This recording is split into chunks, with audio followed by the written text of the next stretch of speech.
Welcome to Soaring the Sky, Glider Pilots Podcast. Hello, my name is Chuck. I will be your host, coming to you from the Mid-Atlantic region here in the United States and flying with the Cumberland Soaring Group. This is episode 41. This episode is brought to you by Arizona Soaring Incorporated, the nation's largest provider of professional glider training. Since 1969, they provided training from initial private through CFI glider and entry level through advanced aerobatics. Open year-round, 7 days a week. More information is available at azsoaring.com. On this episode of the podcast, we talk with a gentleman who discovered soaring through paragliding. Today, he tells us what it's like being under the canopy instead of being in the cockpit, and how he discovered gliders through VR and a soaring simulator. Also, find out how he ends up in the Congo, face-to-face with a silverback gorilla, and live to tell the story. All that and more on today's episode of Soaring the Sky. Roy Heisler, welcome to Soaring the Sky. Glad to have you today. How are you? I'm great. How are you? I'm doing great. So, how did this all get started for you, this aviation interest? And I guess my question, where you are right now? Well, a long time ago, like over 25 years ago, I was on a plane from Europe, and I was sitting next to a guy. This was like in the early 90s, and he was on his way to the United States, and we talked for 8 hours about paragliding because he was coming to the United States to paraglide. And I had never heard of this at all. It was still relatively new then, but I was fascinated by this guy.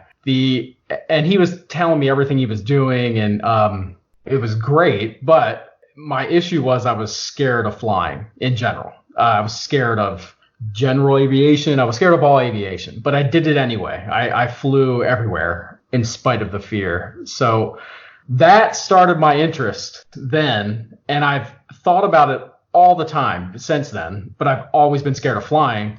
My job requires me to fly all over the world. So slowly, my fear of flying went away. I saw that it was irrational. And a few years ago, it completely went away. And then I decided I have to try it in one way or the other, or I would regret it. So I live on the East Coast of the United States, and it's pretty flat where I am. There are some mountains in the western side of Maryland and Virginia.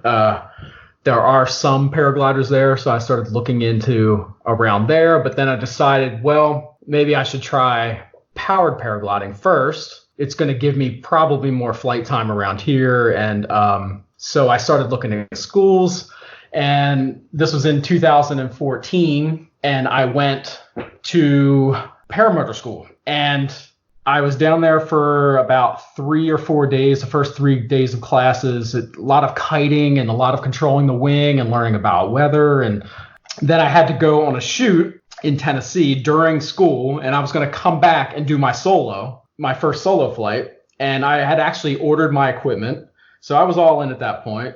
And I went to Tennessee. I landed in Tennessee, got a text message from my instructor, and that he had gone down, that he had an equipment failure and had broken his back. And I reevaluated everything at that point. And it was confusing because I was like, well, I can't break my back. So I stopped. I did not go back for my solo. He was recovering. He's fine now. I canceled my order for my equipment. Yeah, you were already kind of afraid of flying, so that must have kind of struck you. Mm-hmm. And really made you think twice about everything. Yeah, it did. What sucks is I was enjoying it so much. I was enjoying learning about all of it. I was enjoying learning about paragliding, and it just opened this whole new world to me. I was fascinated by it. And I enjoyed kiting. I just enjoyed practicing. It was all just fascinating to me, which sucks because then, it just went away. I continued on, but thought about it all the time for the next few years. I still thought about it in spite of the fear.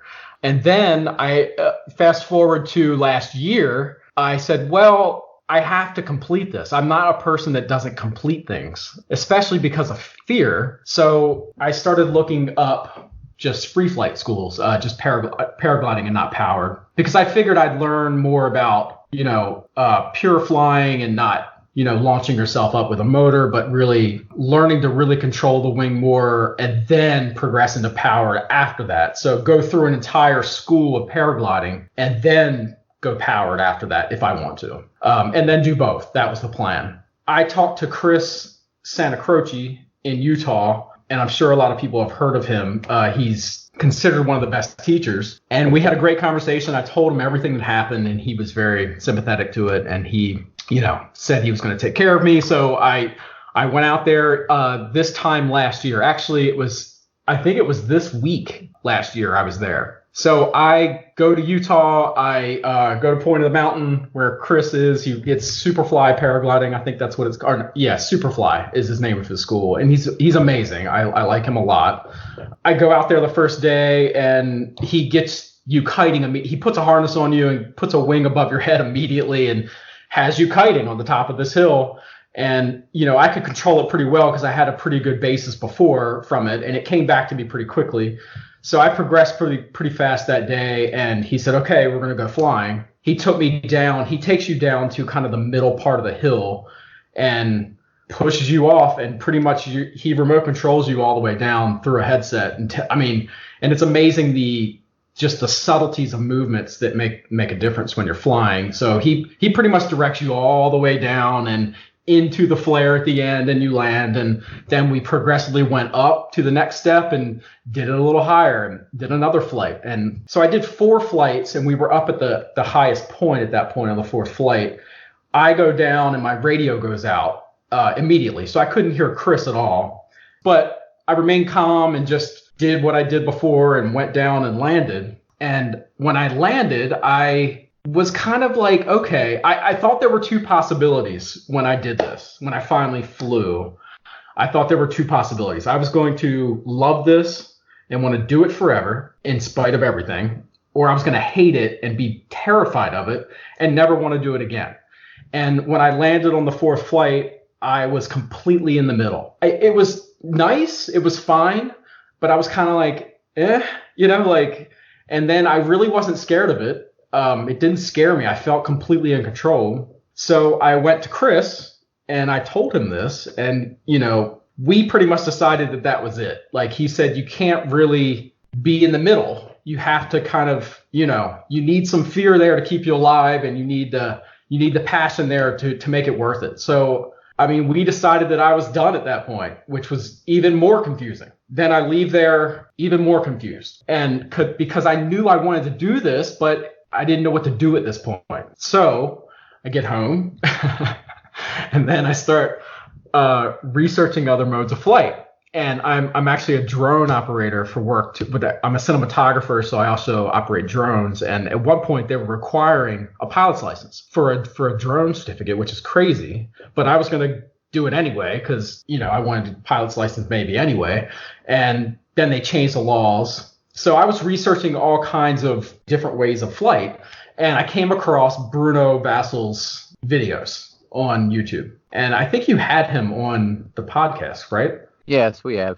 Yeah, and his video is amazing. The first video I came across, it's called Getting Desperately Low in the Tetons. I think that's what it's called. And I was fascinated. Like, it was amazing to watch him work his way out of the Tetons. And I didn't completely understand what he was doing, and it looked very dangerous. But now that I look at it, now that I know more about gliders, I'm like, okay, he had outs here and here. So I kind of understood it a little more. But that got me really fascinated in gliders. So I started researching gliders, and luckily there's places all around me. In Pennsylvania there's great places, Cumberland and Virginia. There's great places. So now I'm in this mode of like, well, I think I'm going to go gliding.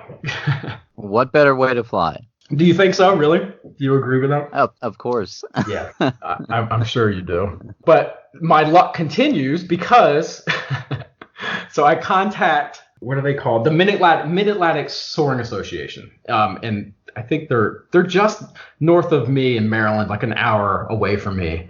And so I went there, I talked to a guy, he agreed to take me up. I go there, this is earlier this year. I go for the ride, and he takes a guy up before me, and he was the first one to go, and the tow plane, they were all downwind. So the tow plane on the first tow barely made it over the trees at the end of the runway and turned left and went up and was fine, but it was a little sketchy. Like I even knew it was sketchy. I didn't even know what I was looking at. So they go up, and the tow plane pilot lands. He comes up to us and says, "Okay, I'm pretty much stopping. It's too downwind, and that we can't do it." So I didn't get to fly. That was it. I didn't even get a sled ride. Like it was nothing. Bummer.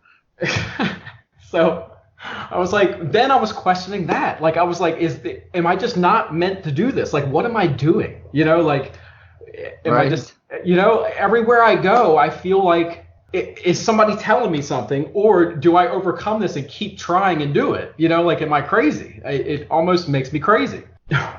Man, so where do you go from there? So then I started doing more research, and at the time, then I was like, let me try to learn virtually. Let me see if there's anything out there where I can learn how to fly, at least in the meantime, where I couldn't get flights. I was frustrated because I couldn't get flights around me. So let's see if I can get a simulation going. And I found Condor, which is amazing. And I was reading a lot of pilots, and I think it was developed by these pilots in Slovenia, I think, maybe, or somewhere over there. And I think they did a great job. And from everything I've read from pilots, they say it's the closest thing that's out there right now. Yeah, Condor is amazing. Yeah. And luckily, they had just released a version where it supported VR. And so I have an incredible computer in general. I have multiple computers. So luckily, I have really nice hardware, and I can run pretty much anything. So I got an Oculus Rift S, and I started flying Condor in VR, and it's pretty amazing. You literally feel like you're sitting in this cockpit, and you can look everywhere, all around you. You can see the back of your seat. You can see your shoulders. It's really strange, but great, because if you put the stick right where the stick is, what you're seeing through the VR, you can see your hand. It really feels like you're there and gripping it. It does. I've been. Obviously, I've been in the glider because I fly, but I tried the VR out at Oshkosh, and actually threw me off because the guy's like, "Hey, close your eyes and put this on." So I put it on, I closed my eyes. I'm like, why am I closing my eyes, right? So I figure I'm going to be behind the tow plane, when I open my eyes and taking off and following the tow. No, he puts me like 3,000 feet above the runway. So I opened my eyes. Now, I've never had a VR on before with a glider simulator, and my stomach actually, it's like I get like queasy, and I'm like, whoa, and I'm like right above the runway, like 3,000 feet up, and I realize, wow, okay. And it feels like you are in the glider. It's the closest thing to a glider flight that I had ever felt, and like I said, I even got queasy. So yeah, it is pretty amazing. So I'll second that. Yeah, and it's a big issue actually with the queasiness and even people that do not get. I don't usually get motion sick anywhere. I've filmed out of all kinds of aircraft and hanging out of things, and looking through viewfinders in aircraft is usually pretty hard on your vestibular system in general. So I've never had anything like that. But with VR, you kind of have to slowly go in it because your brain doesn't exactly know what the hell's going on. You're like. Because you should be having all these sensations, you should be moving, but you're not. It's really strange. So it does take a little while to get into it, and where you do not, feel queasy.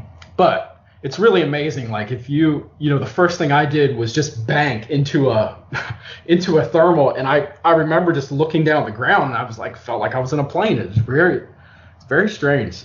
And when I started, I was horrible and I couldn't do anything, and like. I was flying some tasks with guys in Europe, and they were so good, and like they were completely above me at all times and going twice as fast as me, and I completely did not understand what was happening and how they were doing this.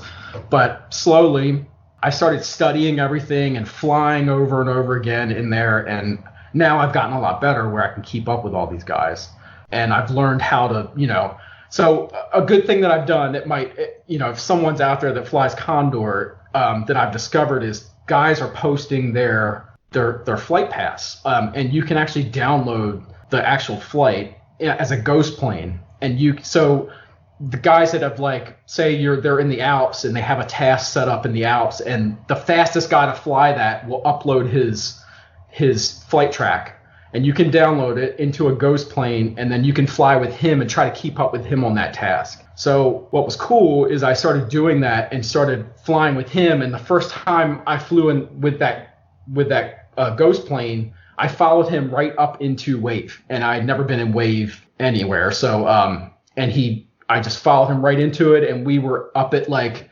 he was at 18,000 feet, and I just flew at 18,000 feet on this task above everything. And before I was ridge soaring pretty much down the ridges going slow. So it's cool that you can learn a lot from these guys that are good and flying that way. Now, when you started out on Condor, did you start out with doing some of the training and following the tow? And I just went through all those little training clips that they had, and they were fine. But I think when if people have said it in real life, like you learn more when you fly with people that have been flying for a long time. It's the same thing with Condor. It's really strange. I learn more just going into competitions with these guys, because they all get online at a certain time, and you can go into these maps and there's 20 planes in the air, and you're flying with all these guys, and it's in real time. It's pretty cool. So I started learning just following them. The real time is cool. I mean, the only downside of it is if you're on a 3-hour flight, you're really on a 3-hour flight. So,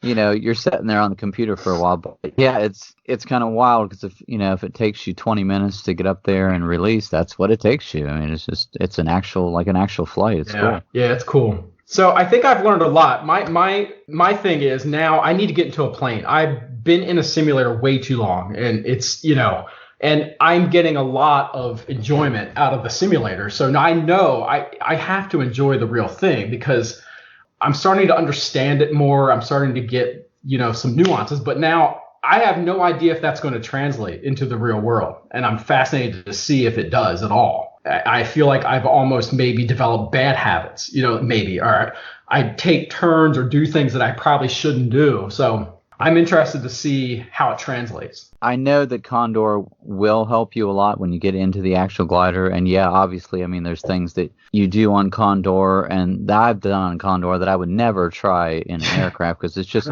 chances you take that you just wouldn't take, because you're on a simulator and you're not actually going to do that. But as far as training, I've been out of the glider all winter, and I've been on Condor all winter. And when I get in the glider in the springtime, you can definitely notice that, hey, no, I haven't been flying all winter, but I've been flying with the simulator, and it's a big improvement. And your skills are definitely up there compared to the guy that is not flying all winter and doesn't have a simulator. I mean, right. I'm just a firm believer. It definitely keeps your skills up there. Yeah, and I've heard that the towing actually and the landing is actually a lot harder in Condor than it is in real life. I have no idea if that's the truth, but have you found that? Yeah, following the tow plane is tough anyway in real life, but I did find it really tough flying Condor when I first got into it.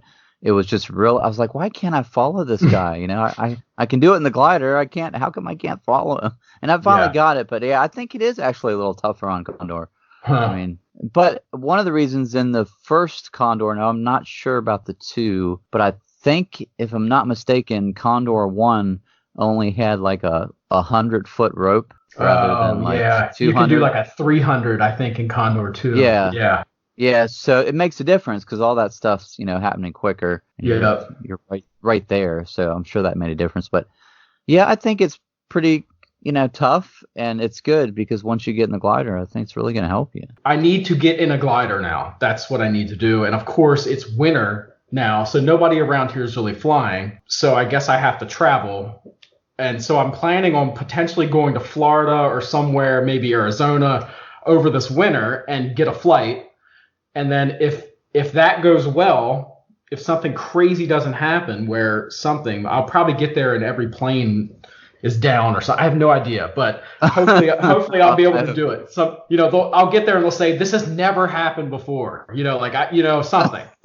So, right. But I hopefully can get at least a ride, and then my plan is to just go right into a commercial place and really just knock it all out, knock a rating out if I can. I don't even know if that's possible, but because I've only dealt with clubs, I understand there are commercial places where I could just pay and just knock it out in a couple of weeks. Is that correct? That is correct. Yeah, if you have the time and the money, you can, and of course it won't take as much time as it would at a club. But yeah, that's really the way to do it. If you want to just go get it done, just go to your commercial club, even if you have to travel a little bit and stay there for a week or 10 days. I'm not sure. I mean, some of these guys say they can get it done within like a week. So Wow. yeah, just go and get it done. Of course, it depends on the student too, but I've had friends that's what they did. They went and they got it knocked out and they had their rating when they came home. That's great. Mm. And you're doing it through a club, correct? I am. So I'm doing the little slower version of it. And that's because, we've talked about it before, but everyone at a club, they volunteer. The flight instructors, they're there when they can be there. When they can't be there, then you hang out and you hear all the stories and get some great advice from the guys that have been doing it a long time. But yeah, you just depend on, other people to get your training in. And sometimes you'll fly a couple times in a week, and sometimes you might not fly maybe a couple times in a month. So if you want to get it done, I definitely suggest to go to a commercial club and get it knocked out. Okay. Yeah. So, I mean, maybe I can talk to you after I do my first ride and, Absolutely. Yeah. But I will say you have been in the air, and one of the reasons I have you on here is because you have been in the air and you did something that I've always wanted to do, and I don't know if a lot of people know because I haven't really talked about it much, but I've always wanted to like hike up to the top of a mountain with paraglider on my back and jump off and go down to the valley and just maybe try to find a thermal in a way that I haven't thermaled. I mean, I think paragliders have a lot in common with gliders, and that's kind of like once you really get into it, you're really doing the same thing that a glider does. You are a glider. You're just a glider with a movable wing, Yeah, that's the same. It just seems like magic to me. That's the same for me. I really, the hike and fly thing for me was a big driving force of paragliding for me. Like it'd be amazing to hike up a mountain and jump off and fly down. I mean, that's incredible. Absolutely. Yeah. So the other plan that I didn't tell you was I've been talking to Eagle Paragliding in Santa Barbara, and I had a great conversation with them. And this guy Rob is amazing there. And I told him everything that happened, even with Chris and everything. He's like, why don't you come out here, just try one more time and go through, and actually I can take you on a tandem up in the mountain and actually fly, and show you that you might like it more in that way where, maybe we'll go up in the mountain, catch a thermal, and really show you what flying is. So I'm also doing that potentially this winter, going to Santa Barbara and completing my paragliding P2. So I think I'm going to do both, which might be a little crazy, but I'm going to paraglide and all this winter.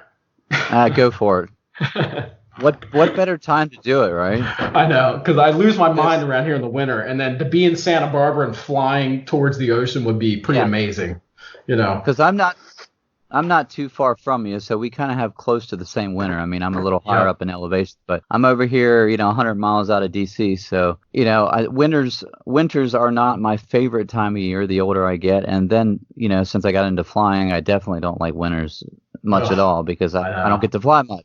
Right. So it's lots of condor in the winter, Exactly. But yeah, go to a warm place and fly and get that stuff out of the way. And when springtime hits, you'll have the beautiful Appalachian Mountains to soar in, and yeah, it'll be great. Exactly. That's the goal. That's definitely the goal. And come out to Cumberland anytime and check us out and get a flight up with us, and it'd be good to have you. Yeah, I would love to. A lot of my family's actually from Cumberland, so I would love to come there and fly. That'd be great. Very cool. Small world, right? Yep. So I know this has nothing to do with soaring, but as we were talking, I really want to talk to you about something that we talked about, and that's some of your traveling you've done. You've done some amazing work because you are a cameraman. Yes, I am. So you've done a lot of traveling and had some very unique experiences. But one of the experiences that we had talked about, and that is your work with the gorillas, right? Yeah. So I started working with the gorilla doctors in 2008, and they are located in Rwanda, Congo, and Uganda.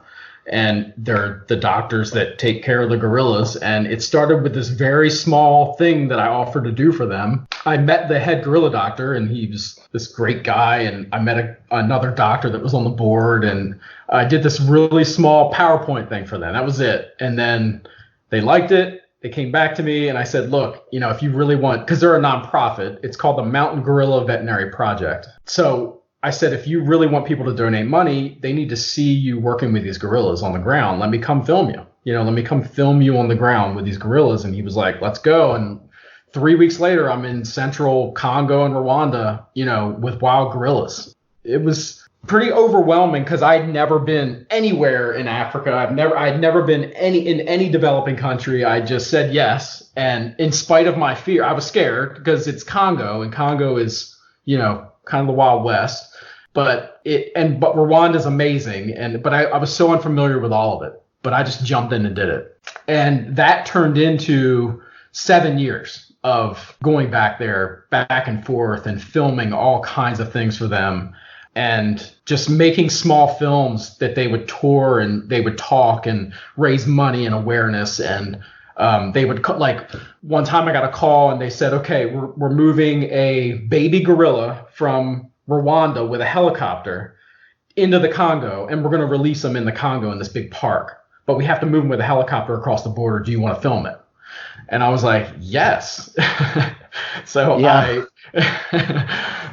I went there, and I stayed there for, I think it was like 10 days, the whole process of them darting these gorillas, and they had to build these cages within these helicopters that could hold these gorillas in case they, freaked out while they were in the air. You can't have them freaking out on the pilot. You can't have them, damaging the helicopter. So they had to build these custom cages inside of the helicopter, and they darted the gorilla outside of the helicopter. They loaded them on while they were still down, and they woke up probably 30 minutes into the flight.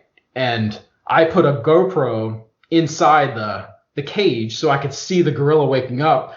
The gorilla woke up. He was completely calm. He was looking out the cage, outside and looking down, and it looked like he was curious, and it was pretty amazing. He wasn't freaking out at all, really. Wow. But I got to ride the helicopter beside the other helicopter, which was cool, and film that, and it was just an incredible experience. Like the whole thing, and we landed at the Congo airport, and people might find this interesting. The Congo airport, the Goma airport in Congo, there's actually active volcanoes around this airport, and the lava just pours down onto the runway, and there's commercial jets that land there. And the day I was there was lava that was like across the last third of the runway, and jets were landing and flying into this lava and crashing, and then they would just leave the plane there and get out. Oh my goodness. It's insane there. It's insane. And the lava is actually steaming on the runway. It's smoking, it's crazy. So just another day in the Congo. Another day in the Congo. And there's all these crazy pilots with all these old planes that land everywhere. And, because they land everywhere. And there's these old steel planes. And it's a really crazy place. It feels like you're 100 years ago in the past, when you're there. There's no rules. There's no real regulation. It's just people figuring it out. It's interesting. Wow. What kind of preparation did you have to do when you went in to film these gorillas? I mean, obviously there's all kinds of crazy stuff around you that maybe you don't want to run into, or I don't know what's there, but how did that work? Well, preparation. Most of the preparation is for infectious disease, because the Congo still has the plague, and the Congo has everything still. So when you go in there, I went to go get my shots before the trip, and they have this map on the wall, and they say, okay, it's color coded with what shots you need, anything that you need to get into that area. And the Congo has a big black dot over it. And she's like, well, this is easy. You get everything because they have everything. And oh, wow. So I got so many shots, and I had to take live yellow fever culture and all this crazy stuff. Like I was like, what am I doing? And beyond that is just, you can't prepare yourself at all. Like all I could do was prepare myself for what I knew how to do, which was film and make sure my equipment was together, which is incredibly stressful because you can't get anything there. If you forget something, you're not getting anything. And so I just, I'm a crazy person about my equipment. And that was most of my preparation was, how am I going to film this? And I had no idea what I was doing when I got there. But I just figured it out. And, I was with the doctors, and the first day I was with the gorillas, they put me in the middle of this family of like 13 gorillas, and you're sitting on the side of this volcano in the jungle, thick, bamboo everywhere. And they sit you right in the middle of a family of gorillas. There's little babies playing around you. And the first thing I see is the big male of the group. He's like a 700-pound silverback gorilla staring right at me, probably 100 feet away from me. And I'm just staring right at him, and I'm filming him, and he gets up and full sprints right towards me. And this is 5 minutes into me being on the side of this. Oh, my goodness. And I'm sure the doctors were laughing because, I didn't know at the time. I thought gorillas were dangerous. They're not dangerous at all. So he just really sprinted at me, and he made sure that I knew he was the alpha, and he stood over top of me because his kids were around me. And I just put my head down and just waited for him to go away. And I stood up, and I've never passed out in my life. And I stood up and I saw black, like there was no blood whatsoever in the right place for me. And I almost passed out because I was like hyperventilating. You can hear it on my camera, on the microphone too. Understandable. Wow. Yeah, because I'm from the Eastern Shore of Maryland. Every bit of wildlife on the Eastern Shore of Maryland runs from you when you come anywhere near it. Most of the stuff in Africa runs towards you, and it's a very strange sensation. Very strange to have something big running directly at you. It's really weird. And just to stand there and basically just wait. Mm-hmm. Yeah, I have great photos of that. It's hanging above my nephew's bed right now. Is a photo where that gorilla is just right off my shoulder, just standing there, and I've had my head down. Well, you'll have to share some of those photos with us, and I'll put it on the website, throw it on Facebook and the Instagram. I'm sure. I know it's really nothing to do with aviation, but it's part of your story. And when I get somebody's story, I like to hear some of the other stuff too. Yeah. Because everybody has a story, and that's some pretty cool stuff. Well, there was some aviation. We moved a gorilla with a helicopter. There you go. That's right. Exactly. But later on, when you get the rating and you get back into paragliding, just think you could always go back there, and I bet there's some pretty cool places you could do some paragliding. Oh my God! Can you imagine? Oh, I can't even imagine. And the thermals have to be insane. Insane. Yeah, I mean they're on the equator there. There's so much heat rising at all times. There's got to be thermals everywhere.